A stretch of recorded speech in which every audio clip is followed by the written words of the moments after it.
into the future where the glass is half full and you'll need new glasses, where you'll be jumping from conclusions. The past is annulled and a new future is born. Never before in history has so much meant so little to so many. AD on the radio. So, Travis, do you remember off the air the other day you told me, hey, look at these kids that got suspended for going to a shooting range and posting guns on their Snapchat. They went to a shooting range, shot legally with their parents, posted some pictures of these guns on Snapchat, or not even of the guns, of their shooting range activities, or completely 100% adult supervised and legally allowable shooting range activities on Snapchat. And they promptly got suspended from their public school. Do you remember we were talking about this? It's an interesting story, isn't it? Well, and it's one that we might want to delve into a little bit deeper a little later on. But the reason I bring it up was because I was like, we could talk about what's right or what's wrong in these situations, what's legally allowable in the eyes of the law and all of the above. But, they did this over a weekend where the whole March for Our Lives thing was going on. And they did this after some very obvious signs that the Parkland shooter displayed were ignored and not acted upon. So in some ways, I could understand that through their failure to read the room, it's not necessarily surprising that whether it's legal, whether it's right, whether it's wrong, it's not surprising that the school acted the way they did. Because these kids were perhaps a little naive. They didn't read the room. They didn't sense the tone. That was the conversation you and I had off the air. But it pales. That inability to read the room that these high school students had pales in comparison to what the leaders of the world and this country failed to do. And we didn't even get a chance to talk about this. I was just so amazed, so unbelievably amazed that Joe freaking Biden, during the weekend or during the week where people are doing absolutely everything that they can to speak out against high school violence, said what he said. Did you catch this? I did catch it. I did. Yes, the back and forth between Donald Trump and Joe Biden. By the way, Joe Biden being the great white hope for Democrats, this is a normal, reasonable, even-keeled type of fellow that could be our guy to go up against Trump in the not too distant future. Joe Biden, who is often touted as being the sensible one, well, he baited the Donald and the Donald took the bait. And I just went, what the hell are we thinking about? What the hell is going on here? But it was incredible to me that in a week where people are doing absolutely everything they can to cut down on the notion of high school violence, that, well, I'm unable to believe this is real on occasion. Joe Biden said he would have beat the hell out of Donald Trump in high school. Speaking to a crowd in Florida, Biden again talked about what a tough guy he was in high school some 57 years ago. He said, when a guy who ended up becoming our national leader said, I can grab women anywhere, and she likes it, they asked me if I'd like to debate this gentleman, and I said no. I said if we were in high school, I'd take him behind the gym and beat the hell out of him. Yeah. Wow. In Florida. Yeah. Talk about taking the high road, right? Well, I mean, who did not take the high road? Donald Trump. Our president. President of these United States and leader of the free world. Donald Trump couldn't resist. He tweeted, crazy Joe Biden trying to act like a tough guy. Actually, he is weak, both mentally and physically, and yet he threatens me for the second time with physical assault. He doesn't know me, but he would go down fast and hard, crying all the way. Don't threaten people, Joe. It is the second time that he's threatened Trump, which, well, I use the word threaten in a humorous way. It is the second time that he's, in a dreaming way, floated the notion of physical violence and who would win in a fight if they were still, 17 odd. Years old. It's really weird. It is. It reminds me of like the scene of Napoleon Dynamite where Uncle Rico just keeps talking about how things used to be in high school and when he was a quarterback. Like, that's totally what this reminds me of. Would you pay to see a Donald Trump, Joe Biden pay-per-view fight? Oh my God. Every last dollar that I have remaining from the paycheck that I just got paid. Absolutely. Get the fight done in time for Matlock and early bird dinners. Who would your money be on? That's the question.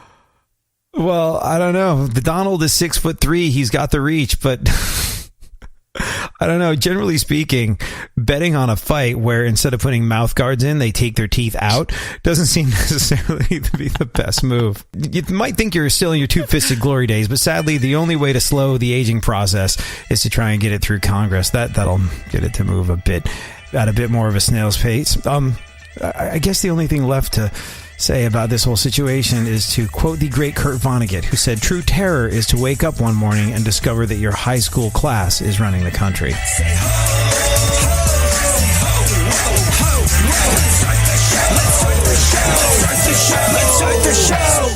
Real radio. 104.1.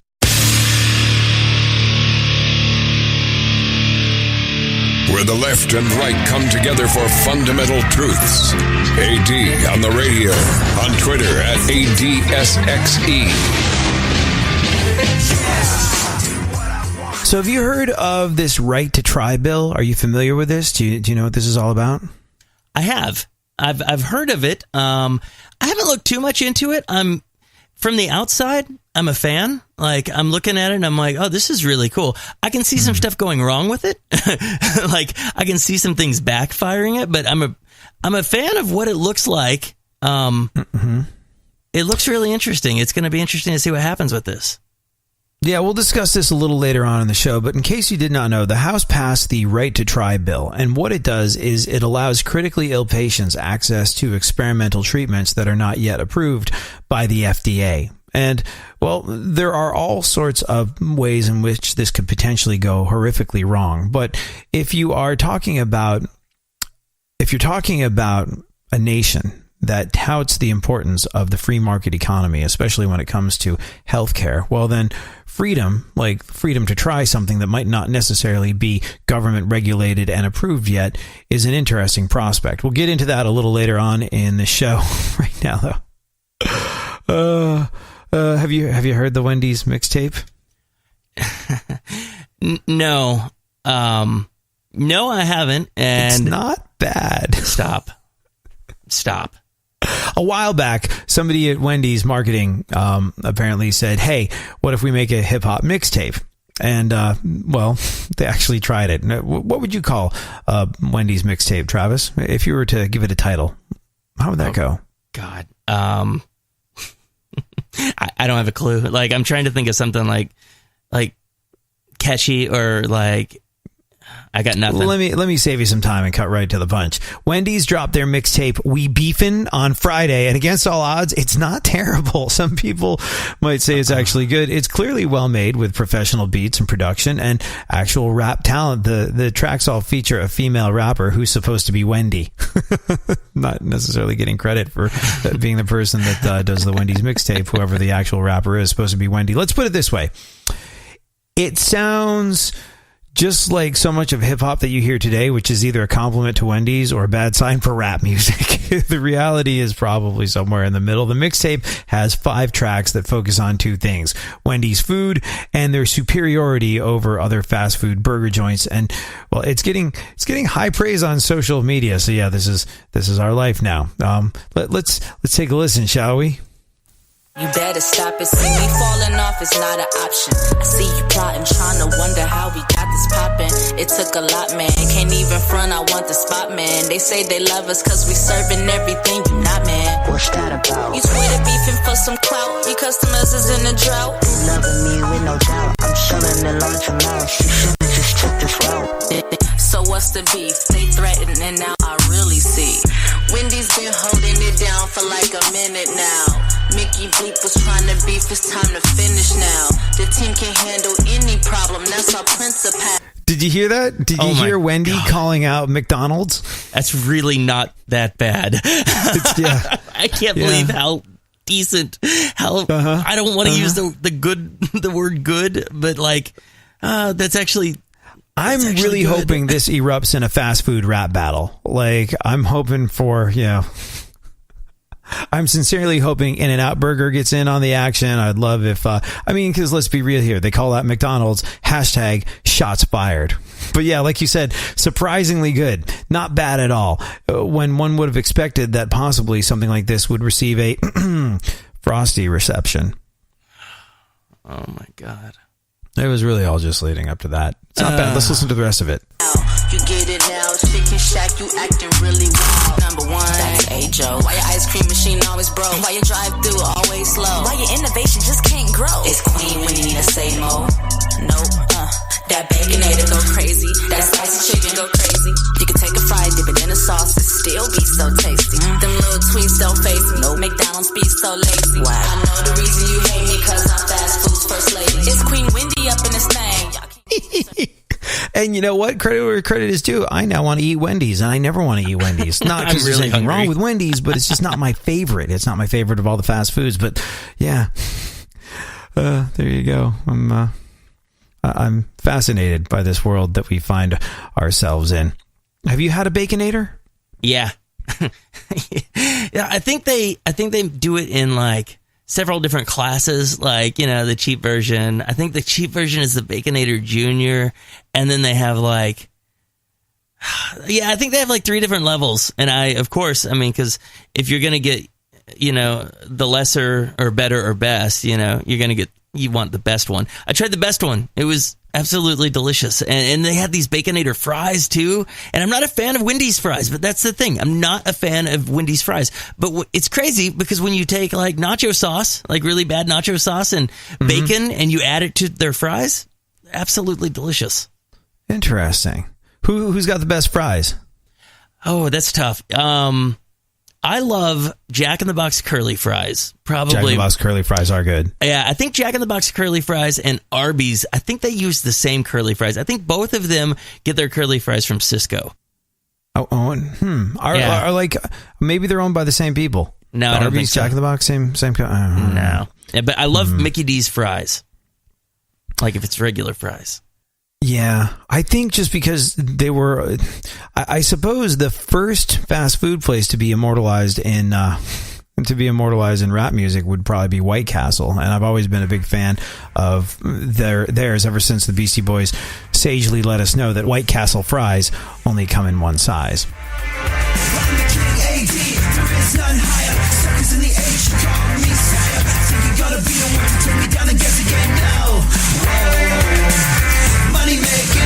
Money making skills on the mic, we paid every day and part of the battle just better act like you know.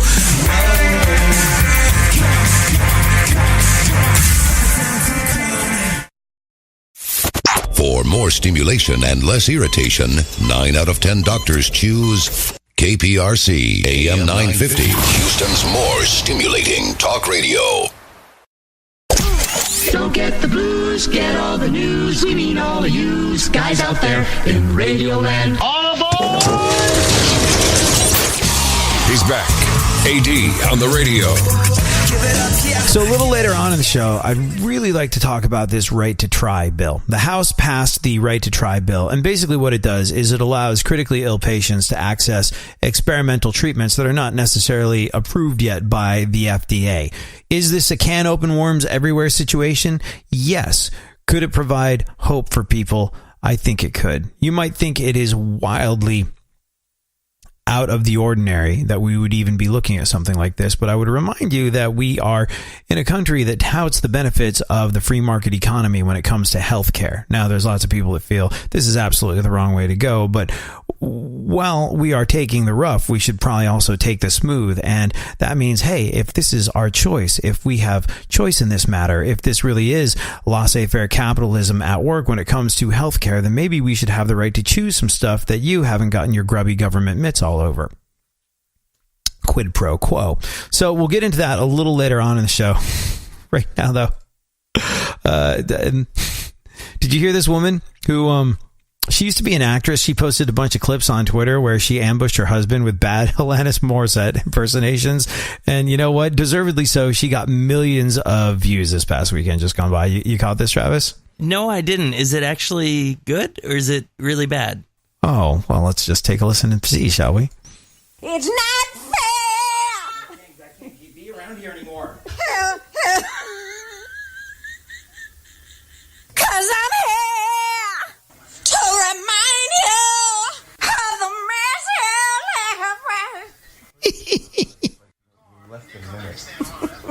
I know the version of me, and she perverted like me. 'Cause I'm here. Hey, baby, done eating? Almost.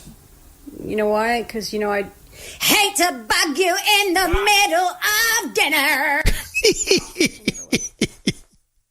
It's not bad, right? Oh my God. It's really bad, but it's amazing, how good it is, considering, I didn't realize what a terrible singer Alanis Morissette is.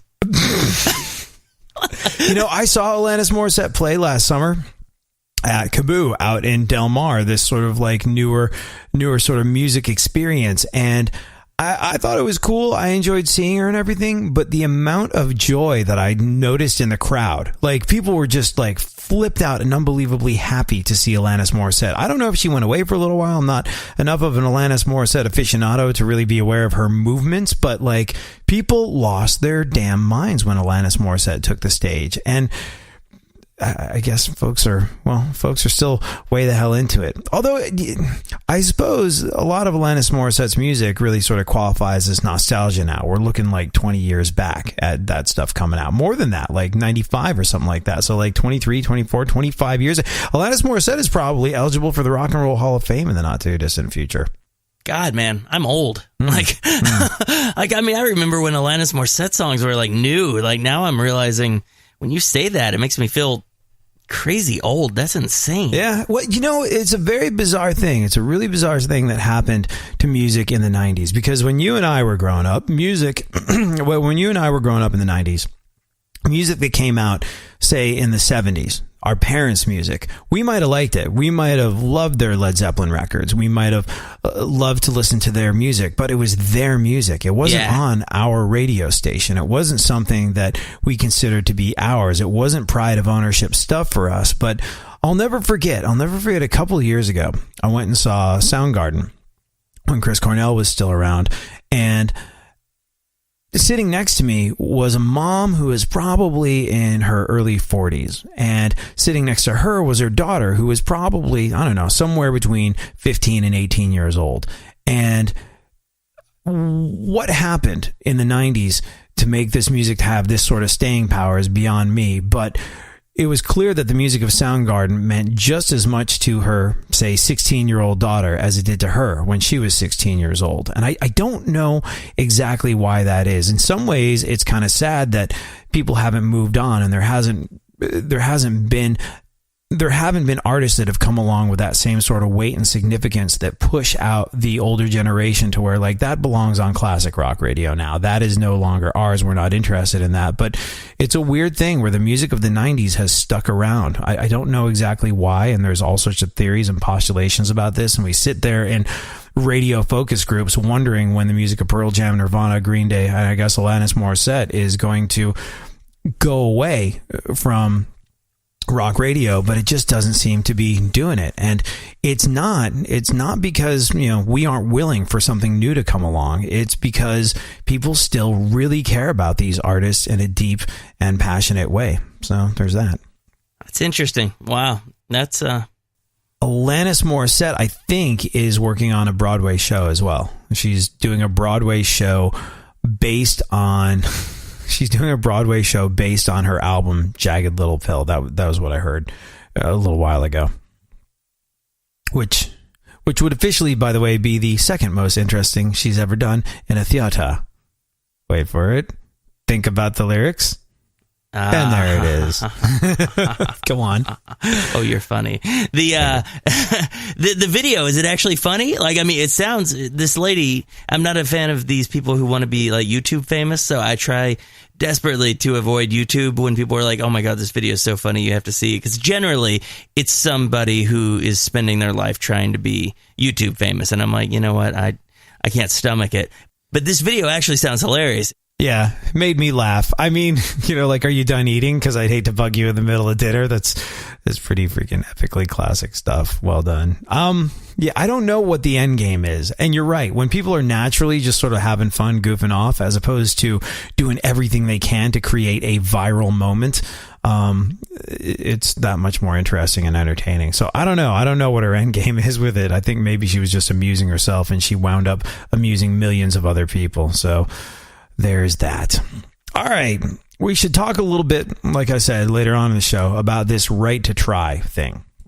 This right to try bill, which has allowed critically ill patients, which will allow critically ill patients to access experimental treatments that are not yet approved by the FDA. We'll do that a little later on. Right now, though, Travis, what is going on in the news? Angelina Jolie says she used to color her hair with a Sharpie. No kidding. Yeah. I tried that once. I did too. But hunching over your crotch for that long is hell on the neck. Oh. I wasn't going there with it. So gross. Oh. I don't even want to. Can we move on? I don't. Oh, that's. I wonder if that. I wonder if the Stormy Daniels pictures are going to reveal that the Donald does something similar, like the same yellow marker that he colors his hair with. He's like, ear. Oh my god. Oh, hey, by the way, you know how Donald Trump and Joe Biden have been talking about fighting? We opened the show talking about how they were going after each other on Twitter. I think Donald Trump said, wait, Joe Biden said he would have taken it, like we said, during the week where people are doing absolutely everything they can to prevent high school violence because of something that happened recently, something that happened in the painfully recent history in Florida. While he was in Florida, Joe Biden talked about how if he was still in high school, he'd take Donald Trump behind the gym and beat him up. And Donald Trump responded by saying crazy Joe Biden is trying to act like a tough guy, but he's weak both mentally and physically. He doesn't know me, but he would go down fast, hard, and crying all the way. Ridiculous. Unbelievable. Freaking ridiculous. But I was thinking about this, if they did have the pay-per-view Biden-Trump fight, which I'm willing to happen. It won't happen, but I'm willing it to happen. You know where they could have it? They could have it in Vegas. At Geezer's Palace. Thank you. Thank you very much. Oh, my God. Yeah. I feel like I lose IQ points every time you do it. Like, it never gets easier. It never gets easier. Never going to stop. All right, go on. In a recent interview, O.J. Simpson referred to his infamous murder trial as the whole L.A. thing. Right. Yeah, that whole L.A. thing. I guess it's better than calling it that whole stabby whoops thing. Are we aware of what OJ's up to these days? Like, I know there's the whole if I did it thing. The whole if I did it thing where he sort of said, well, I didn't, and this is in no way, shape, or form an admission of guilt. But if I was to have done something like this, did you watch that? No, I didn't watch it. I only saw like some interviews that came out about it. I didn't actually watch the deal, but the interviews that I saw, the little clips, they were they were pretty revealing. I mean, it made it pretty obvious, at least in my mind. I don't know. I just find him to be kind of a despicable person, and the whole sort of like aspect of adding fuel to his personal fire. And so I kind of avoid it. You know what I mean? Like, I won't watch TV shows with him on them. Like, it's not a thing that I want to participate in. But yeah, there you go. That whole LA thing. You mean the thing where you killed folks? And the whole LA thing. Go on. Researchers have discovered that platypus milk has unique antibacterial properties with the potential to save lives. I guess maybe this would fall into the category of that whole right to try thing. It's interesting, though, because we're regularly told that... Do you drink cow's milk, Travis? Is that a thing that you consume? I'm not lactose intolerant in the sense, like, I'll cook with it. Like, if I'm making something, like, I'll eat cakes, I'll eat cheese, whatever. Will I ever, if I have a bowl of cereal, it'll have milk in it. Will I ever, if you offered me $100 to drink a glass of milk, absolutely not. That's disgusting. Really? Not for $100? No. You could offer me $1,000 and you'd keep your money. That is so gross. I would What throw if it was up. chocolate milk? It would be slightly easier to get down, but no. Like, I almost threw up watching somebody drink a glass of milk the other day. Like, I cannot even begin to describe to you how disgusting it made me feel. You know what's interesting? I would never drink a glass of milk, but if I'm eating a peanut butter sandwich, I'll pour a glass of milk and I'll dunk the sandwich in it. I thought you were going to say, and I'll look at it. I'm like, I'll look at you. I'm like, why? Talk about wasteful. Now, will you try goat's milk? Like, I think I've had goat's milk. I did not care for it. I really, really, really like goat cheese, but goat's milk didn't do it for me. You know? Do you have any like Christmas movie traditions? We talked about this a little bit, but do you remember that movie White Christmas with Bing Crosby? You ever see that? No, I know what movie you're talking about, but I've never actually watched it.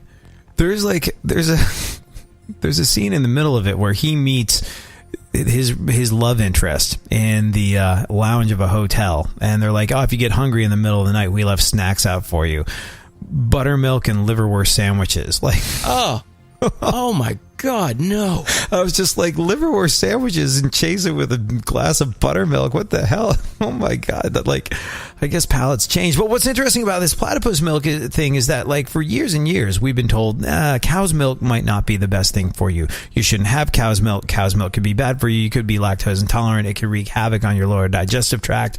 I remember, I think the final word was, you know who cow's milk is good for? Baby cows. You know who it's not good for? Humans, adult humans. This is not who should be drinking cow's milk, but I find it interesting that whilst cow's milk is not necessarily good for us, we've been told to drink some cow's milk alternatives, and now platypus milk is a thing. And I guess they're saying it could be life-saving. It's got these unique antibacterial...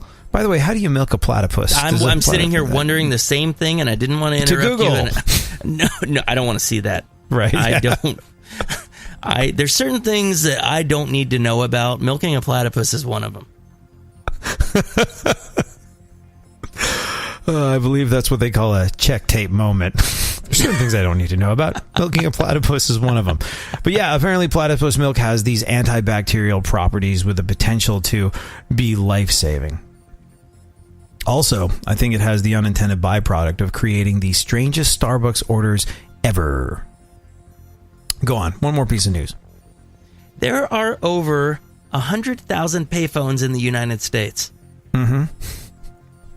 Every last one of them being circled by a shady guy on a BMX bike with a pager. Like, there's only... I'm not even joking. There's only one payphone that I can think of in Houston, and every time I go there, shady guy on a BMX bike with a pager. I'm like, come on. Anyways, yeah, 100,000 payphones left in the United States, which is great. Great for when you desperately need to make a call to the year 1985.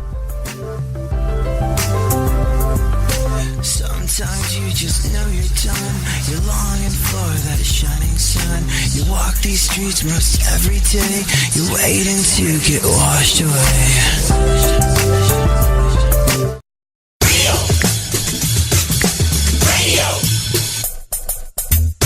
Radio. 104.1.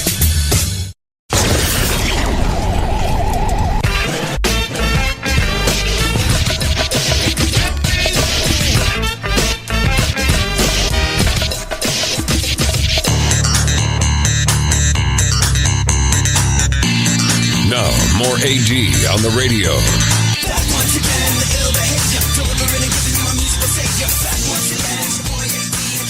So a little later on in the show, like we were talking about earlier, we will discuss the Right to Try bill, which allows critically ill patients to access experimental treatments that are not yet approved by the FDA. Right now, though, actually, you know what, Travis, you were raised somewhat religiously, right? I was, yeah. Like I was really big into church until, probably until I was probably in my mid-20s or so. Uh-huh. Was there any kind of medical provision with this? Like, I've actually had some family members that were Christian Scientists. They're like, we don't go to the doctor, or just whatever happens is God's will. No. They were the church that I grew up in. I don't want to say like what religion or denomination it was, just not because I'm embarrassed, but just because I don't want to offend anybody. They were very judgy, but they weren't weird about medical stuff. Like you could go to the doctor. What was the most? Oh, you could go to the doctor. Like there was no. Oh yeah. There were no medical restrictions that were part of it. That was part of your religion.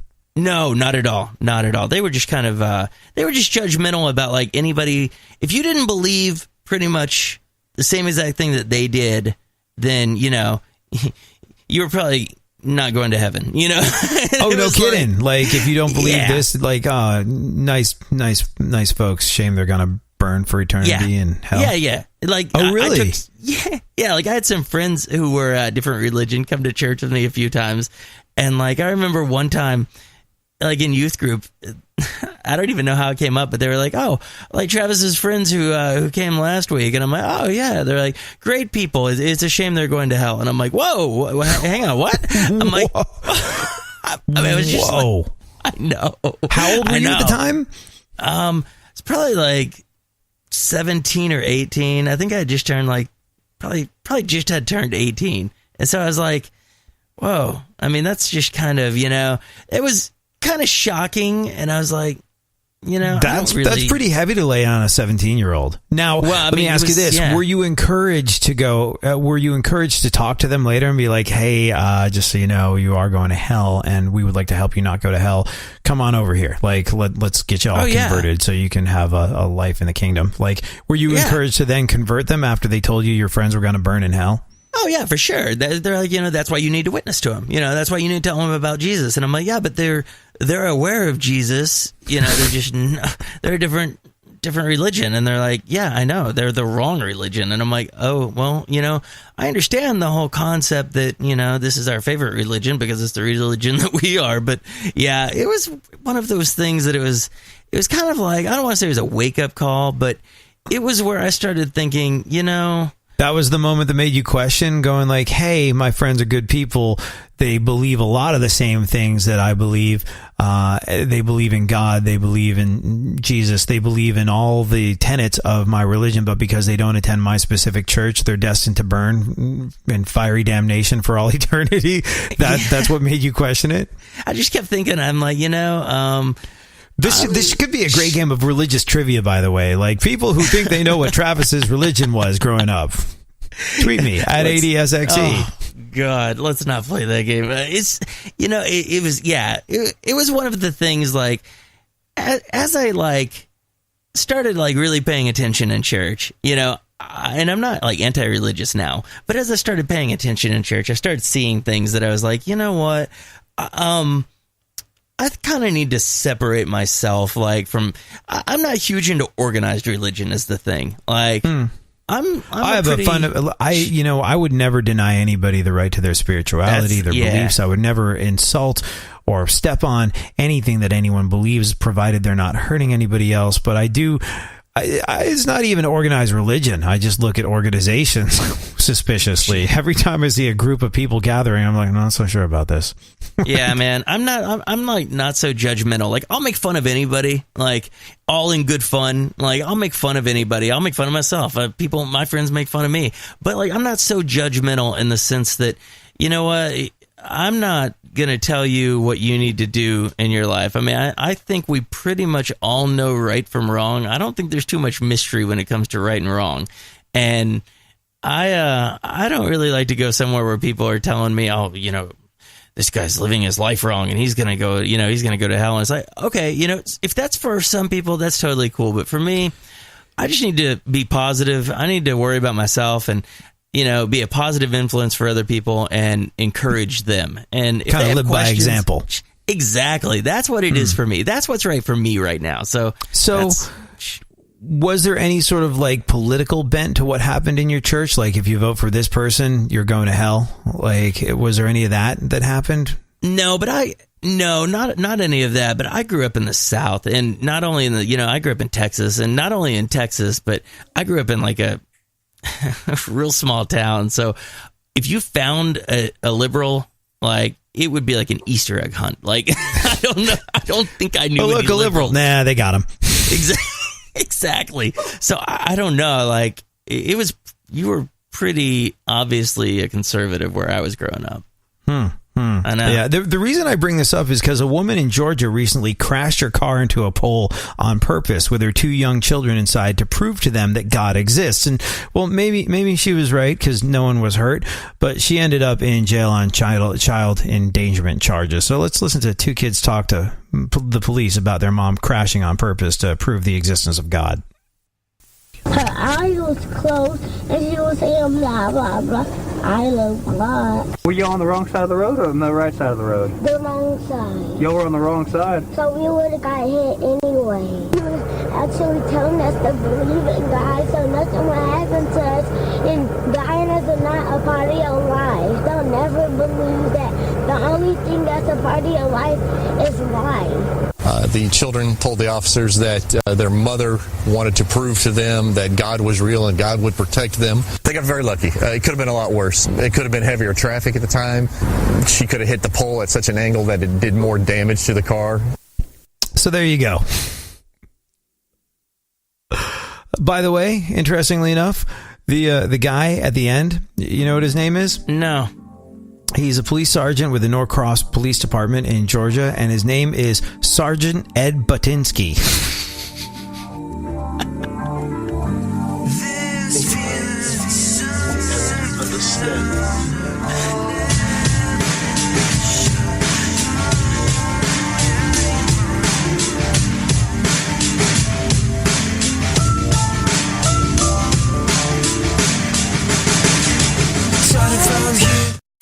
Leave the stimulation to the professionals. Everyone is so smart. KPRC, more stimulating talk radio. There's something happening here, and you should know what it is. The dumbing up of America. Now, more AD on the radio. So like we were talking about earlier, we will discuss this right to try bill that the House has passed, allowing critically ill patients to access experimental treatments that are not yet approved by the FDA. Right now, though, Travis, if you had to hazard a guess, why would you say that we as Americans are watching less adult entertainment material? If it's not because of Stormy Daniels, I would imagine that her scores on Pornhub.com have rocketed way the hell up. Do you get scores if you're a porn star? I don't know. I wouldn't know. I wouldn't know either. I'm not familiar with how such lascivious things work. But yeah, do you know why we as a nation are watching less adult material? I don't. My only guess would be that we're too busy. No, not because we're too busy.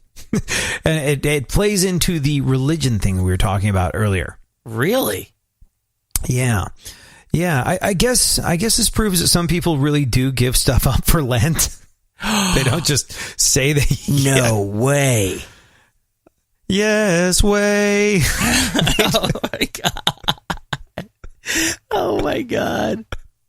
They don't just say they're going to give these things up and then forget about it 2 days later. Wow. A company called Enigma makes the popular computer virus software Spy Hunter. And since the start of Lent last month, they've seen a 17% drop in malware infections, partly because people are watching way less porn. See, there you go. That's crazy. You know, it's funny because like when people talk about giving stuff up for Lent. Yeah. Sometimes when I hear it, it seems like kind of trivial things like, well, I'm giving up Coke, you know, or I'm giving up Mountain Dew, or I'm giving up, you know, Rockstar energy drink. And I just don't necessarily feel as though Lent and Rockstar energy drink are two things that you don't think that God wants them to give that up? Well, I mean, you know, he knows all, he sees all, he's aware of all, but I don't necessarily, I don't know. It just seems and there's nothing wrong with it. It just seems non-traditional in a way. Like, you know, Lent is a tradition that goes back to, well, Lent is a religious practice that goes back to the dawn of time or the dawn of religious time anyway. And so for that reason, I kind of feel like, you know, stuff that has come about in the last 15 to 20 years, like, you know, energy drinks and stuff like that, like it doesn't necessarily fit with the whole ethic of Lent. But hey, what the hell do I know? I don't know anything. So apparently, I wonder if you tell wonder if you tell people at your church this, because like it's sort of a public thing what you give up for Lent, right? People talk about it. Like, I'm giving up this for Lent. I'm giving up that for Lent. I'm giving up Rockstar Energy and Mountain Dew for Lent. I'm giving up chocolate. I'm giving up caffeine for Lent. People are very public about what they give up for Lent. So I wonder if you decide to give up porn because you feel as though it's causing you to partially blow it with God by watching adult entertainment material outside of the confines of trying to stay up to date with current events and familiarize yourself with Stormy Daniels' work, just in case she is the person that winds up undoing the country. The way people talk about this publicly, less visits to Pornhub.com for me for Lent, you know. Do you think people talk about this? I don't know. I was wondering the same thing, actually, because when you said Lent, I thought to myself, how do you tell somebody that one? Because like everybody's always like, oh, well, what did you give up for Lent? You know, how do you jump into that topic? Oh, I gave up porn. I mean, isn't that something you should have given up for religion? In theory, I don't know. Wow, I don't know. I mean, sin is forgiven, so you know, I'm not sure. Right? I don't know exactly how. I don't know what the mechanics of giving up porn for Lent are, but apparently lots of people doing it. Like I said, this company Enigma, they make the virus software Spy Hunter, and since the start of Lent last month, they saw a 17% drop in malware infections because people are watching less porn. It's also because people gave up on things like social media. So less porn isn't the only reason that we're getting fewer viruses, but apparently it's the main reason. There was also a 14% drop in malware last year during Lent, and that's just the national average. So apparently it's a very big deal to give up porn for Lent. Cities with large Catholic populations have seen an even bigger drop in computer viruses over the last couple of months. Pittsburgh has the biggest drop at 38%, followed by Boston at 36%, New York at 31%, Chicago at 23%, and LA also at 23%. So there you go. Now you know. I mean, that's another interesting aspect of religion in this day and age. In 2018, religion has moved into the digital era. Do you remember when the Pope got his Twitter account a few years back? Yeah, I do. I do. Do you follow him? At Pontifex. Yes, I do. You do follow him? Oh my God, that's crazy. Does he follow you? The Pope does not follow me. Okay. Anthony Scaramucci follows me, but not the Pope. So okay. I think that there's a lot of interesting folks that follow me. Anthony Scaramucci, probably the most interesting. I still because, you know, once somebody follows you on Twitter, you can direct message them. And so like every week or so, I just like direct message Anthony Scaramucci and be like, you up? Just to see if I one day get a response or if he unfollows me or blocks me, but still no reaction from the mooch. No, I remember, do you recall this? If you followed the Pope on Twitter, it was a really interesting thing because I think it was like if you were one of the Pope's first 1 million followers or 10,000, I don't remember what the number was, but if you were one of the Pope's first followers, the Pope would grant you an indulgence. Which is, I believe, I'm not totally familiar with how Catholicism works in this respect, but I believe an indulgence means less time in purgatory. Am I right there? Do you know anything about this? I don't know anything about it. The Catholic religion is one of those things that I don't know anything about. Well, there was a religious benefit to following at Pontifex on Twitter, and that was you got indulgences. Now, exactly what the mechanics of an indulgence are, I'm not entirely sure, but I was just like, wow, this is an interesting era that we've stepped into. By following the Pope on Twitter, you get good with God. There you go. Wow. And like I said, I'm not casting aspersions in any way, shape, or form. I would never mess with someone's version of spirituality or religion that they practice, provided they're not hurting anyone. I'm totally cool with it. But I was like, there it is. Religion in the digital age. There you go. And by the way, as a rule, I tend to like the current Pope very much. You know, the whole thing of like, don't waste food. It's a sin to waste food. It's a sin to waste food. There's the other thing that he said where he was just like, you don't have to be Catholic to get into heaven. Just try and be a decent person, and saying women need a more pronounced role in the church. And I appreciate a lot of the stuff that he does, but I have to admit, it did cause me to go, well, that's interesting, when I heard that by following the Pope on Twitter, you could gain indulgences. All right, Travis, we should roll through what remains of the news before we get into this whole idea of the right to try bill, which allows critically ill patients to access experimental treatments. What else is going on in the world? Essential oils may cause men to grow breasts. Do you use essential oils? Is this a thing for you? I've seen them at Bed Bath & Beyond, but I don't know what they are. Do you eat them or? No, you don't eat them. Okay, I didn't know. I didn't know if you did spoonfuls of them or something. I don't know what. Yeah, it's not essential cooking oils. I think what it is like you've had a tough day. You sprinkle a little lavender on your pillow, crank the Enya, kick back, and let your problems melt away. Or I think sometimes you can put essential oils into bathtubs and stuff like that, or even showers, so they're sort of like aromatic or fragrant. And allegedly, and I've had like lavender stuff on my pillow before. Like as an insomniac, I've tried literally everything that there is to try to get to sleep. And one of the things that's supposed to relax you and help you sleep a little easier is the scent of lavender. So I don't know if I've ever had lavender essential oil, but I've used lavender to try and fall asleep, and it is relaxing. I don't think it ever got me to go night-night, but that's the sort of thing people use them for. But apparently, there's something about the chemical makeup of essential oils that can mess with your hormones a little bit, causing a couple of things, up to and including men to grow breasts. I think the report said large breasts. It wasn't even sort of like you might grow little man boobs. You might have little moobettes. No, you big honking dude boobs. Oh, so yeah. There you go. Be forewarned. Essential oils may cause men to grow breasts, but then so does Arby's. Do you think I'm giving up the beef and cheddar? Oh, I am not. So good. I'm definitely not giving up the curly fries. All right, go on. God, it's so good. Southwest Airlines kicked off a parent and his crying child from a flight. Yeah. Awesome. Awesome. Yeah. It was a humiliating, disrespectful, and utterly unprofessional act, or as United calls it, a day of the week. Go on. The manager of a Memphis IHOP was attacked by a group of female customers who threw punches, plates, and chairs. Wait, what restaurant was this? It was IHOP in Memphis. Oh, yeah. This is why the customers have been arrested and charged on one count of falsely behaving like they were eating at Waffle House. Have you seen all the world, the World Star fights I love online? Them. I absolutely love them.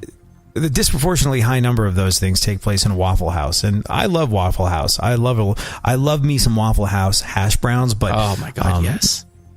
Kind of put me off the experience. All right, one more piece of news, and then we should talk a little bit about the right to try. Last Monday was National Poultry Day. Oh yeah. I remember feeling like missing National Poultry Day was sort of a missed opportunity for me because I was going to make poultry puns. Oh, what a shame. Though. I was too chicken. Also, kind of in a foul mood. I refused, even though friends egged me on. Are we done with them? By the way, this is why chicks ignore me. Oh. I should have written some more of these down, but here I am trying to wing it. Oh my God. I need to get out more, Travis. I'm clearly too cooped up. Maybe I'm not exactly right in the head because I'm hungry. I should have eaten more for breakfast. Maybe I'm feeling peckish. Okay, we got less than 2 minutes left. Get into it. I should quit while I'm ahead. I'm feeling cocky. Oh my God. What can I say? When I hatch a plan to ruffle some feathers, I foul through. All right. Oh my God. Why? I'm actually done. So the right to try bill, he said, transitioning unbelievably unsmoothly. The right to try bill, what it does is this. It allows critically ill patients to access experimental treatments that are not yet approved by the FDA. The House passed this. Supporters say that the plan is a, quote, compassionate effort to provide access to treatments that could extend the lives of the terminally ill.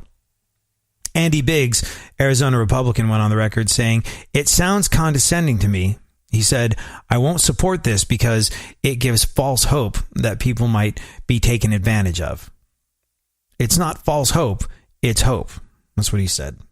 The opposition Illinois Democrat Representative Jan Schakowsky opposed the plan, claiming it would skirt the FDA to create a dangerous backdoor for modern-day snake oil salesmen. The bill now needs to be approved by the Senate, which passed its own right to try legislation over the summer by unanimous consent. So it sounds like this could very well be a thing. And look, does it open the door for modern-day snake oil salesmen? I'm sure it does. But we live in a country that touts the value of the free market economy when it comes to healthcare. And if we're going to be free on this sort of thing, we should be all the way free, I think, to make our own decisions.